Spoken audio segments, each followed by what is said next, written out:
नया बायर है उसको क्या क्या चीजें देखनी चाहिए एक प्रॉपर्टी खरीदने से पहले? मैं समझता हूँ कि उसको सबसे पहले लोकेशन देखनी होती है कि जो प्रॉपर्टी बाई करने वाला है उसकी लोकेशन कैसी है।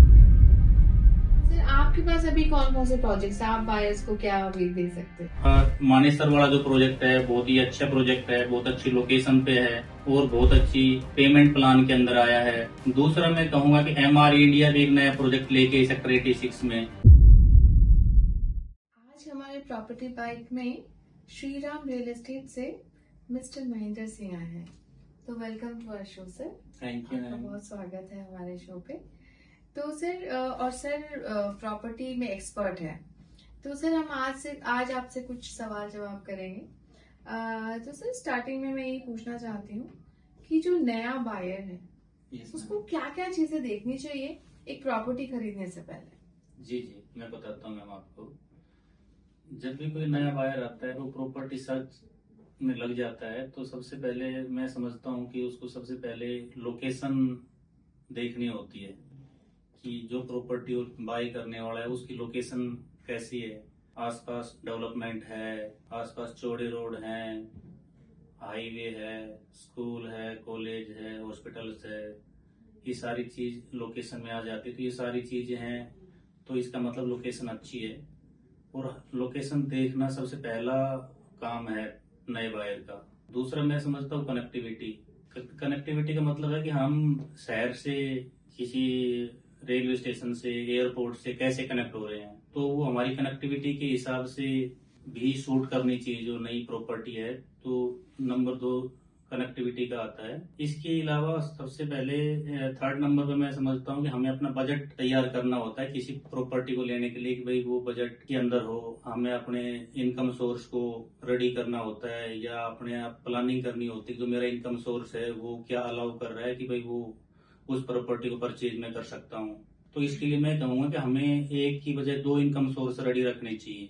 कभी कोई इमरजेंसी आ जाए, जैसे लास्ट 2-3 साल पहले कोविड आया था, इस तरह लोगों की नौकरियां चली गई थी, तो कोई एक सिंगल सोर्स ऑफ इनकम पे डिपेंडेंट है तो उसके लिए बड़ा मुश्किल हो जाता है। तो कहने का मतलब है कि 2 सोर्स होने चाहिए ताकि कभी बाई चांस इस तरह की इमरजेंसी आए तो हम अपनी EMI टाइम पे दे पाए।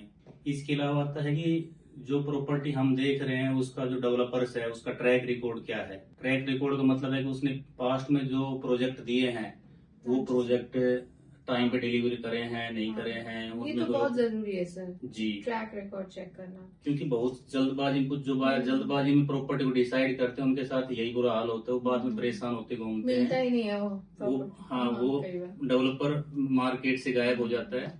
आजकल तो हमारी गवर्नमेंट ने काफी अच्छा काम किया है कि उस रेरा का इम्प्लीमेंटेशन कर दिया है। लेकिन रेरा आने के बाद भी कुछ ऐसी चीजें हैं जो अभी भी मार्केट में घटित हो रही हैं।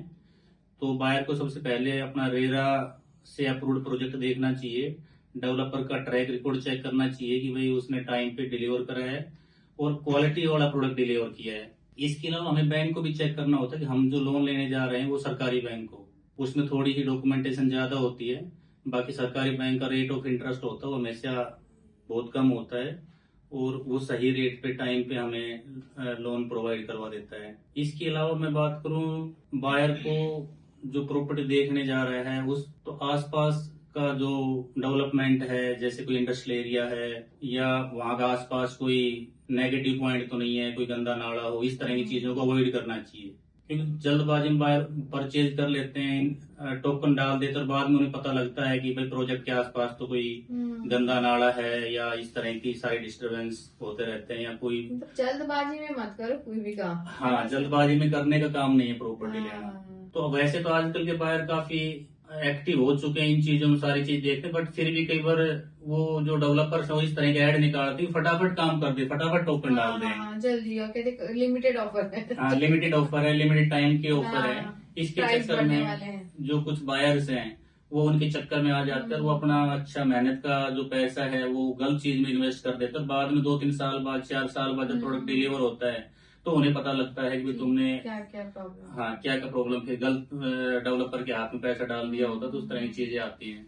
तो बहुत सारी चीजें हैं जो मैंने बताई हैं। इन चीजों पर अगर कोई बायर ध्यान दे के प्रॉपर्टी परचेज करेगा तो ये चीजें दिक्कतें नहीं आएंगी उसको मैडम। सर एक और चीज, एग्जिट अगर कोई करना चाहे वो भी हमें ध्यान देना है कि एग्जिट इजीली अवेलेबल। हाँ, अगर कोई इन्वेस्टर इन्वेस्टमेंट करता है तो जब प्रोजेक्ट शुरू होता है तो उसके पास काफी सारे इन्वेस्टमेंट के या काफी सारे हमारे पास लो रेट में प्रोजेक्ट हमारे को मिल जाता है। हाँ, प्रॉपर्टी हाँ, जो है हाँ, वो काफी कम रेट में मिल जाती है। लॉन्च में है ना, फ्री लॉन्च के अंदर काफी कम रेट में प्रॉपर्टी मिल जाती है।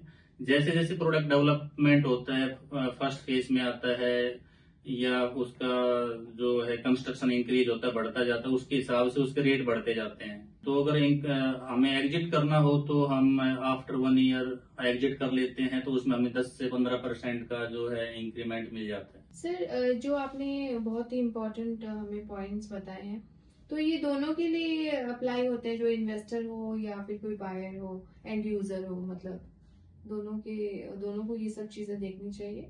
हाँ, इन्वेस्टर को तो ये चीज देखनी चाहिए कि उसको तुरंत निकलना है, 1 साल बाद, 6 महीने बाद, 2 साल बाद अपना जो इन्वेस्टमेंट निकालना है। तो इन्वेस्टर के लिए सबसे पहले ही डेवलपर बहुत अच्छा हो, ताकि डेवलपर अच्छा होगा तो वो अच्छा एक एप्रिसिएशन लेके बाहर एग्जिट कर सकता है। वो तभी कर पाएगा जब डेवलपर अच्छा होगा और उसकी टीम अच्छी होगी, लोकेशन अच्छी होगी, तो इन्वेस्टर तो इन्वेस्टमेंट कर सकता है, किसी तरह कोई प्रॉब्लम आने की कोई चांस नहीं है।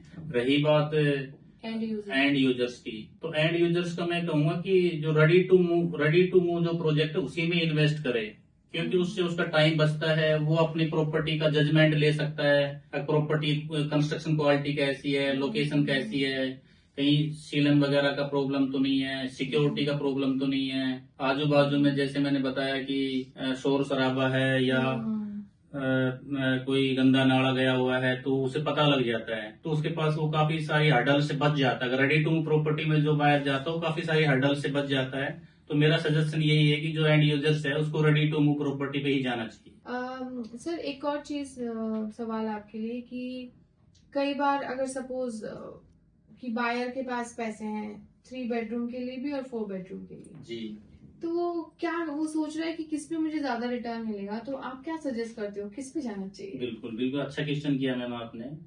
मैं बताता हूँ कि पिछले 10 सालों का जो रिकॉर्ड था वो तो यही था कि 2 बेडरूम या 3 बेडरूम में लोग जाते थे।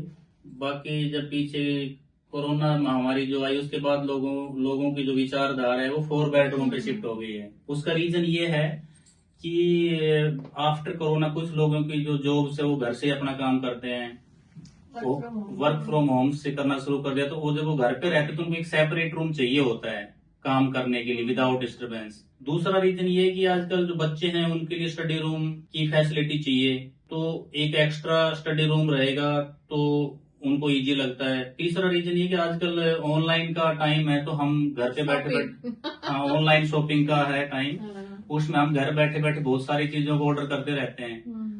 तो अगर हमारे पास स्टोरेज कम है तो हमें डिस्टरबेंस होता है। तो 4 बेडरूम का रीजन ये भी है परचेज करने का कि हमारे पास एक अनफ स्पेस रहेगा अपनी चीजों को स्टोर करने का, नई चीजों को खरीदने का, और हमारे पास अनफ स्पेस रहेगा अपना होमवर्क करने का, बच्चों के लिए स्टडी करने का रूम रहेगा। तो ये रीजंस हैं जो कि हमें 4 बेडरूम पे जाना चाहिए। सर आपके पास अभी कौन कौन से प्रोजेक्ट्स, आप बायर्स को क्या अभी दे सकते हैं? हमारे पास नए गुड़गांव में लगभग बिल्डरों ने 3 बिल्डर्स हैं जो नए नए प्रोजेक्ट लेके आए हैं। एक M3M का प्रोजेक्ट हमारे पास जो 3 BHK और 4 BHK में सेक्टर 9 IMT मानेसर में लेके आया है। उस प्रोजेक्ट को हम डील कर रहे हैं। अपने जो नए बायर्स हैं उनको हम यही कहना चाहते हैं कि आने वाले टाइम के अंदर जो प्रोजेक्ट या प्रॉपर्टी बिकने वाली हो, 4 बेडरूम की ही प्रॉपर्टी बिक रही है। तो M3M का मानेसर वाला जो प्रोजेक्ट है बहुत ही अच्छा प्रोजेक्ट है, बहुत अच्छी लोकेशन पे है और बहुत अच्छी पेमेंट प्लान के अंदर आया है। दूसरा मैं कहूंगा कि MR इंडिया भी एक नया प्रोजेक्ट लेके सेक्टर 86 में, तो उसका प्रोजेक्ट का जो रेट पर स्क्वायर फीट का वो उन्होंने 16,000 रखा है। प्रोजेक्ट का नाम सेरेनिटी होम्स है। तो वो प्रोजेक्ट भी हम देख रहे हैं, अपने बायर को सजेस्ट करते हैं कि वो उसकी साइट विजिट करना चाहें, उसके बारे में कुछ जानना चाहें। तो MR इंडिया वाले प्रोजेक्ट भी काफी एप्रिसिएशन के साथ आया है। तो जैसे ही किसी अगर इन्वेस्टर को इन्वेस्टमेंट करना है तो एक अच्छा project after 1 year after 1.5 year वो आपको अच्छा अप्रिसिएशन देकर जाएगा, तो उस पे भी आप अपना प्लान कर सकते हैं। और इसके अलावा एक प्रोजेक्ट और है जो वाटिका इंडिया नेक्स्ट लेके, वाटिका लिमिटेड भी एक बिल्डर है, वो द्वारका एक्सप्रेस वे पे एक अपना प्रोजेक्ट लेके आया है, एक्सप्रेशन करके प्रोजेक्ट है, तो उसमें भी काफी सारे एप्रिसिएशन के चांस हैं। उस प्रोजेक्ट को भी हम कर रहे हैं, हमारी टीम उस पे भी डेमोस्ट्रेशन कर रही है। सोवरिन फ्लोर करके जो प्रोजेक्ट का एक्चुअल नाम है वो सोवरिन फ्लोर्स है, वो ठीक bang on Dwarka express way है। तो उसमें भी यूनिट का जो साइज है, यूनिट का जो लोकेशन है, उसकी कंस्ट्रक्शन जो क्वालिटी है, जो बिल्डर ने अभी बताया है, तो वो काफी तारीफ के काबिल है। तो वो प्रोजेक्ट भी इन्वेस्टमेंट के लायक है। तो इन्वेस्टर या जो न्यू बायर्स हैं वो उस प्रोजेक्ट को देख सकते हैं, हमारी टीम के साथ कनेक्ट कर सकते हैं, हमारे पास पूरी डिटेल्स है उसकी मैडम।